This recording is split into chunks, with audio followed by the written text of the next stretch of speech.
Hello दोस्तों, Trilok innovation channel में आज आपका स्वागत है। कैसे हैं दोस्तों? बढ़िया, एकदम मस्त। चलिए, आज मैं एक नया चैप्टर लेके आया हूं दोस्तों। पिछले सारी की सारी जो क्लासेस, जितने भी स्टूडेंट्स हैं जो मेरी इस क्लास से देखना स्टार्ट कर रहे हैं, तो मैं उनसे ये कहूंगा कि जो उनकी पुरानी सारी क्लासेस हैं वो आप पहले सारी की सारी पुरानी क्लासेस देख के आइए। वहां आपके सारे के सारे बेसिक्स क्लियर होंगे, जो कि मैंने जस्ट इससे पहले कैपेसिटर को कंप्लीट कराया, उससे पहले इंडक्टर को, फिर रेजिस्टेंस को। अब ये एक नया चैप्टर लेके आया हूँ, ये है डीसी थ्योरी। इसमें हम बहुत अच्छे अच्छे कॉन्सेप्ट सीखेंगे, बहुत अच्छी अच्छी चीजों को अच्छे से समझेंगे। समझ रहे हैं दोस्तों? तो आज के लिए जितना भी मैं स्टार्टअप देने वाला हूं वो आपके सबसे ज्यादा काम आने वाला है। ठीक है दोस्तों? तो आज हम जिस चीज पर काम कर रहे हैं वो है डीसी थ्योरी। आज हम डीसी थ्योरी के बारे में प्रॉपरली सिस्टमेटिक समझेंगे कि डीसी थ्योरी में हमें कौन कौन से टॉपिक्स पढ़ने हैं। ठीक है ना? तो डीसी थ्योरी में अगर हम बात करें तो सबसे पहले हम बात करते हैं सर्किट की, कि सर्किट होता क्या है, जिसको हिंदी में बोलते हैं दोस्तों परिपथ। तो आज हम परिपथ की बात करेंगे कि परिपथ क्या होता है ना? डीसी थ्योरी के अंतर्गत ये पहला पार्ट है। तो सबसे पहले अगर मैं देखूंगा तो आप इस सर्किट को देख रहे हैं, ये पूरा का पूरा एक क्या है? परिपथ है। क्या है दोस्तों? ये परिपथ है। अगर मैं इसको प्रॉपरली समझूं तो इसको मैं क्या बोलूंगा? परिपथ। ठीक है, ये चीज तो आपको क्लियर हो गई। ये परिपथ है जिसमें ये एक बैटरी लगी है, ये एक रेजिस्टेंस है, ये एक बल्ब लगा है, ये फ्यूज लगा है, ये स्विच लगा है। क्या ये बात समझ में आई आपको दोस्तों? क्या ये पॉइंट क्लियर हुआ? चलिए, तो डीसी थ्योरी में सबसे पहले मैं आपको पूरा का पूरा सिस्टम समझाऊंगा। परिपथ, परिपथ को हिंदी में, इंग्लिश में बोलते हैं सर्किट। क्या बोलते हैं दोस्तों? सर्किट। परिपथ को हिंदी में क्या बोलते हैं, इंग्लिश में क्या बोलते हैं? सर्किट। ये एक तरीके से सर्किट है। अब मैं आपको बताने जा रहा हूं सबसे ज्यादा इंपॉर्टेंट चीज, कि सर्किट क्या है, क्या चीज होती है। तो सबसे पहले हम किसी भी सर्किट की या हम किसी भी सिस्टम की बात करें डीसी थ्योरी में, किसी भी सिस्टम की जिसमें एनर्जी को फ्लो कराना है, तो उसमें बेसिकली हमें किन किन चीजों की जरूरत पड़ती है। सबसे पहला क्वेश्चन इसरो टेक्नीशियन बी में ये पूछा गया था कि किसी भी सर्किट में, किसी भी सर्किट को पूरे तरीके से चलाने के लिए मिनिमम कितनी चीजों की आवश्यकता होती है। पहला क्वेश्चन तो ये था, भाई मिनिमम कितनी चीजों की आवश्यकता होगी। क्या आपको बैटरी चाहिए? बिल्कुल चाहिए, बिना उसके तो करंट फ्लो कर ही नहीं सकती। क्या आपको स्विच चाहिए? अब क्वेश्चन से आ जाता है कि स्विच की जरूरत हमें पड़ती है या नहीं। तो देखिए, स्विच एक कंट्रोलिंग, स्विच कैसा कैसा एलिमेंट है? एक कंट्रोलिंग एलिमेंट है, कंट्रोलिंग डिवाइस है। मतलब अगर स्विच होगा तो हम अपने हिसाब से उसको बंद और चालू कर सकते हैं। क्या ये बात समझ में आई? क्या ये पॉइंट क्लियर हुआ? चलिए, तो स्विच स्विच में अगर हम देखते हैं तो ये स्विच हमारा किसका काम करता है भाई? कंट्रोलिंग। ये रेजिस्टेंस है, ये रेजिस्टेंस दिखाया जाता है, एक्चुअलिटी में होता नहीं है। ये खुद एक वायर का एक अपना एक रेजिस्टेंस है जिसको हमने आर से शो कर दिया है। और ये चीज जो आप देख रहे हैं, ये इसको हम बोलते हैं दोस्तों लोड। क्या बोलते हैं दोस्तों? लोड। मतलब इस, ये सोर्स है, ये लोड है। इसको चलाने के लिए हम बैटरी लगा रहे हैं और इसमें फिर हम फ्लो कराएंगे एक करंट। क्या बात समझ में आई? अपने यहाँ पे करंट फ्लो होगी। तो आप कमेंट में मुझे ये बताएंगे कि इसमें कितनी कम से कम चीज पे ये पूरा का पूरा सर्किट काम कर जाएगा। ये बात समझ में आई? क्या ये पॉइंट क्लियर है? चलिए, अब हम आगे चलते हैं। आगे का टॉपिक हम समझते हैं कि भाई नेटवर्क क्या चीज होती है। इसको मैं बहुत अच्छे से समझाता हूं। किसी भी सिस्टम में नेटवर्क क्या चीज होती है? नेटवर्क का मतलब ये होता है कि जब हम किसी भी चीज इलेक्ट्रिकल सिस्टम में, किसी भी इलेक्ट्रिकल सिस्टम में, चाहे तो वो सिंगल एलिमेंट हो या कॉम्बिनेशन ऑफ एलिमेंट हो, है ना, चाहे एक रेजिस्टेंस है वो भी एक नेटवर्क का काम करेगा, इंडक्टेंस अकेला है वो भी नेटवर्क का काम करेगा, बैटरी अकेली है वो भी नेटवर्क का काम करेगा, रेजिस्टेंस और इंडक्टेंस का कॉम्बिनेशन है वो भी अकेला काम करेगा। क्या ये बात समझ में आई? क्या ये पॉइंट क्लियर हुआ? तो नेटवर्क मतलब इलेक्ट्रिकल सिस्टम में जो भी चीजें हैं वो सारी की सारी नेटवर्क कहलाती है। क्या कहलाती है दोस्तों? नेटवर्क कहलाती है। ये पॉइंट क्लियर है? देखिए क्या लिखा हुआ है, सिंगल एलिमेंट या कॉम्बिनेशन ऑफ एलिमेंट। क्या दिखा है दोस्तों? सिंगल एलिमेंट या कॉम्बिनेशन ऑफ एलिमेंट, इसी चीज को हम क्या बोलते हैं? नेटवर्क। ये पॉइंट क्लियर हुआ कि नेटवर्क क्या है?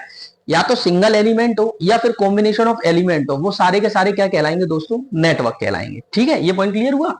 अब हम आगे चलते हैं, सर्किट क्या चीज होती है?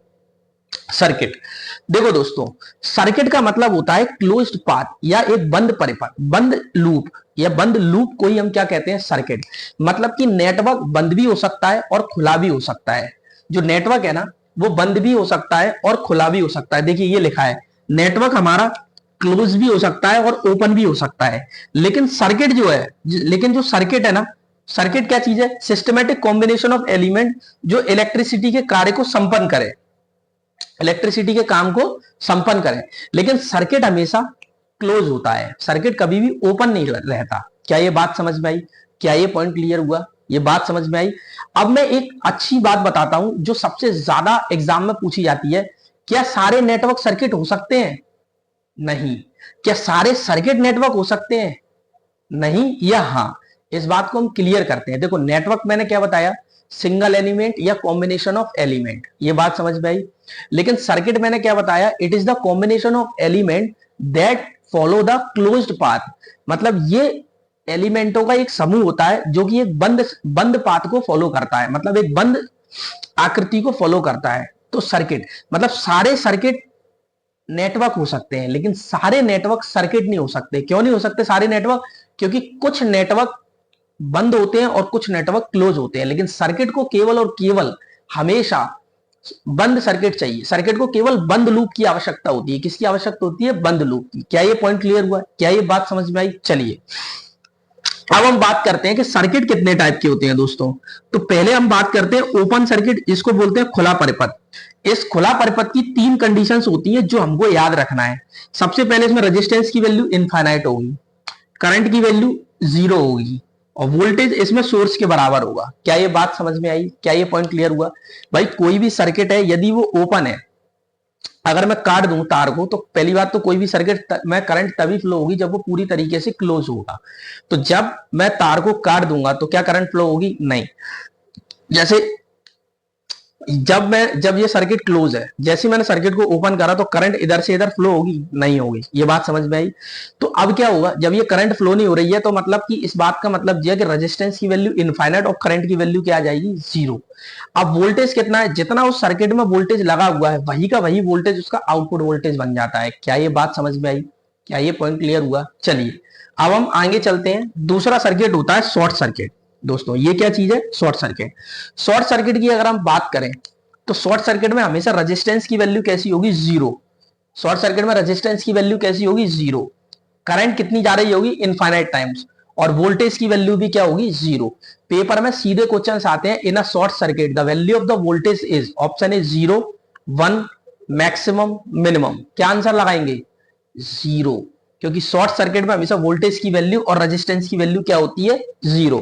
लेकिन ओपन सर्किट में बात करें तो रेजिस्टेंस की वैल्यू इनफाइनाइट और करंट की वैल्यू क्या होती है दोस्तों? 0। क्या बात समझ में आई?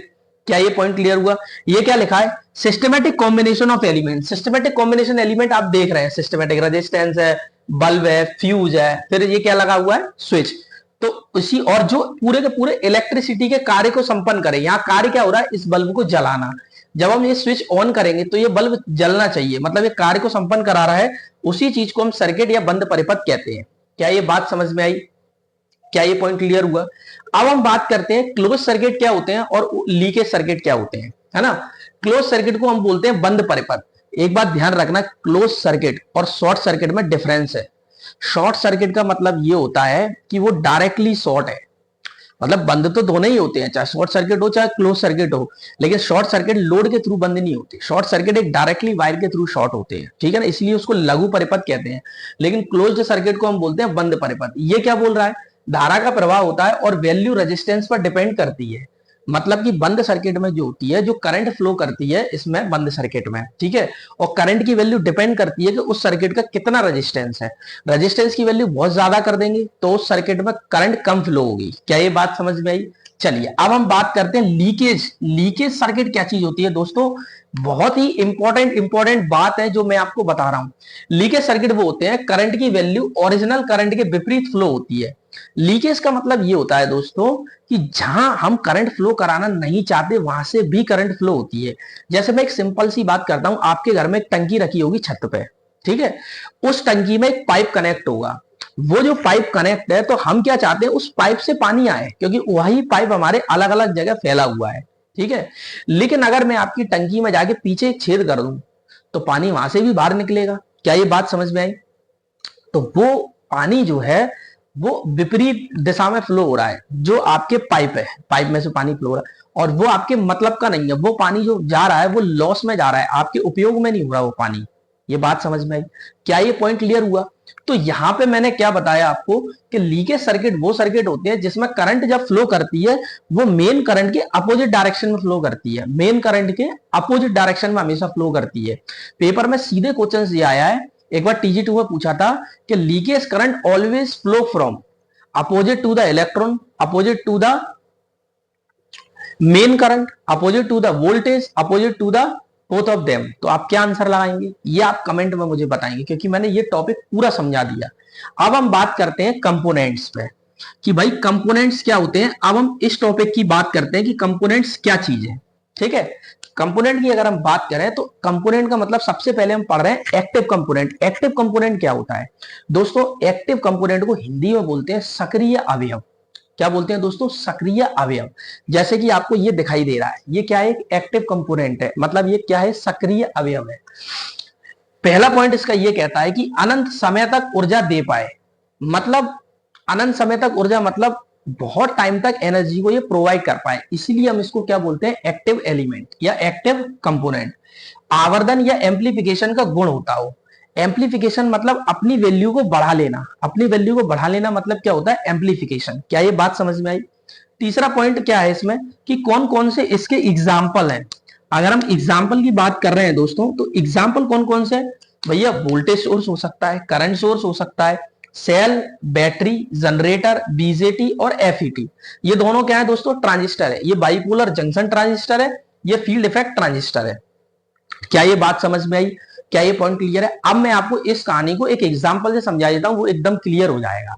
मान लो मेरा एक परिवार है, हमारा एक परिवार है, मैं परिवार का बच्चा हूं, मेरे पापा, मेरी मम्मी और मेरे भाई बहन है। क्या ये बात समझ में आई? तो मेरे परिवार में जो एक्टिव एलिमेंट है वो है मेरे पापा। कौन है दोस्तों? पापा।